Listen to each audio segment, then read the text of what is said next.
This ebook is brought to you by Egenvard 1998. Dimensions for a Concept of Humanity. Personality theories differ on basic issues concerning the nature of humanity. Each personality theory reflects its author's assumptions about humanity. These assumptions rest on several broad dimensions that separate the various personality theorists. We use 6 of these dimensions as a framework for viewing each theorist's concept of humanity.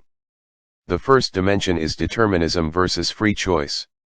Are people's behaviors determined by forces over which they have no control, or can people choose to be what they wish to be? Can behavior be partially free and partially determined at the same time? Although the dimension of determinism versus free will is more philosophical than scientific, the position theorists take on this issue shapes their way of looking at people and colors their concept of humanity. A second issue is one of pessimism versus optimism. Are people doomed to live miserable, conflicted, and troubled lives, or can they change and grow into psychologically healthy, happy, fully functioning human beings?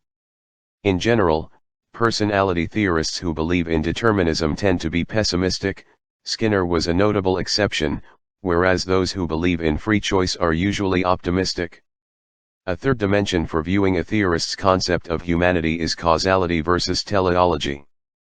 Briefly, causality holds that behavior is a function of past experiences, whereas teleology is an explanation of behavior in terms of future goals or purposes. Do people act as they do because of what has happened to them in the past, or do they act as they do because they have certain expectations of what will happen in the future?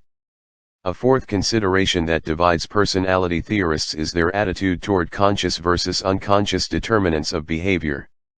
Are people ordinarily aware of what they are doing and why they are doing it, or do unconscious forces impinge on them and drive them to act without awareness of these underlying forces? The fifth question is one of biological versus social influences on personality. Are people mostly creatures of biology, or are their personalities shaped largely by their social relationships? A more specific element of this issue is heredity versus environment, that is, are personal characteristics more the result of heredity, or are they environmentally determined? A sixth issue is uniqueness versus similarities. Is the salient feature of people their individuality, or is it their common characteristics? Should the study of personality concentrate on those traits that make people alike, or should it look at those traits that make people different? These and other basic issues that separate personality theorists have resulted in truly different personality theories, not merely differences in terminology. We could not erase the differences among personality theories by adopting a common language. The differences are philosophical and deep-seated. Each personality theory reflects the individual personality of its creator, and each creator has a unique philosophical orientation, shaped in part by early childhood experiences, birth order, gender, training, education, and pattern of interpersonal relationships. These differences help determine whether a theorist will be deterministic or a believer in free choice, will be pessimistic or optimistic, will adopt a causal explanation or a teleological one.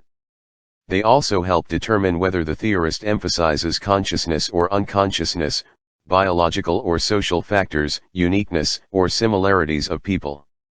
These differences do not, however, negate the possibility that two theorists with opposing views of humanity can be equally scientific in their data gathering and theory building. Subscribe for more.